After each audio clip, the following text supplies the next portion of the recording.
discussing the importance of worldliness.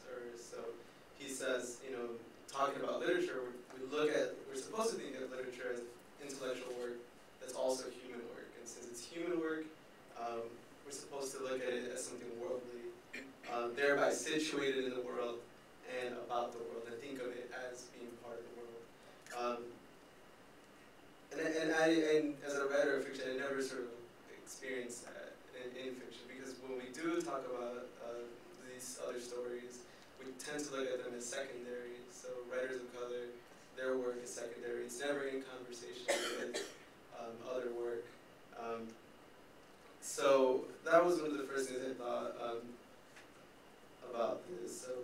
In a country that already marginalizes the arts, it seems that as a marginalized group, we're even, more marginalized. It's a marginalized art, marginalized group, and then it's us.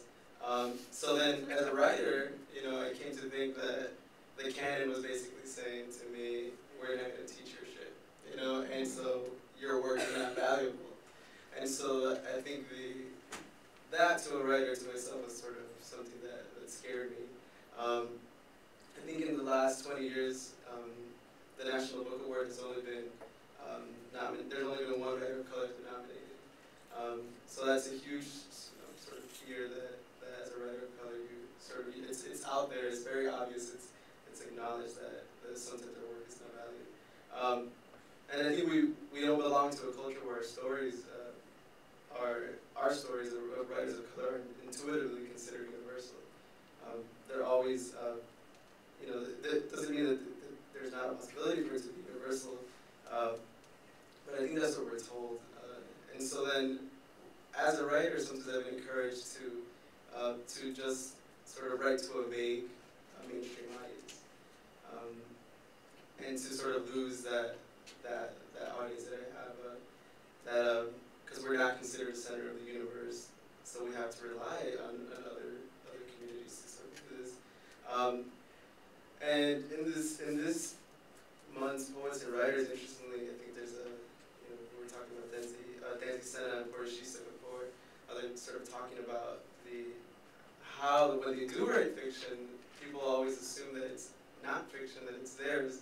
So then it sort of becomes this even more complicated thing, as we were talking about Luis Valdez, he's like, Bandito, that we tend to hold a burden of truth, so that it becomes where we must, as fiction writers, we must prove that the truth is that we're not writing fiction, or that we're writing fiction. So then it gets even more complicated.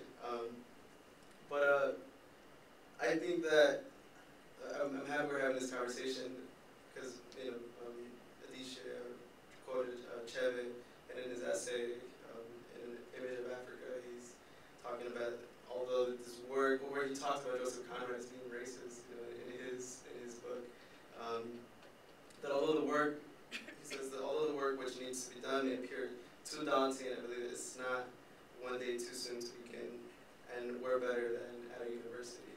So I'm sort of happy that we're having this conversation. Thank you.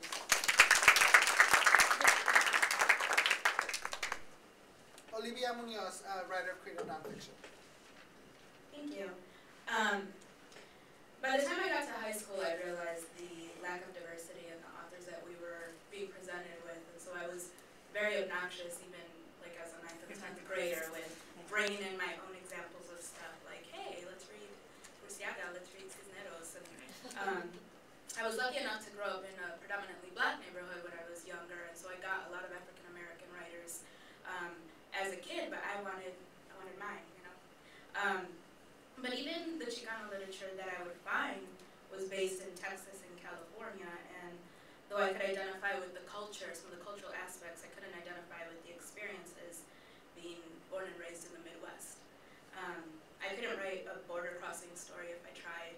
It just wasn't in me, and I've never been a gang member, so that was out. Those were the two stories I was hearing most often. Instead, I was a quirky, nerdy brown girl growing up in a black working class community in small-town Michigan. And I spoke Spanish, but none of my Mexican-American friends did. My grandma was born in Indiana and read the newspaper in English every day. My grandfather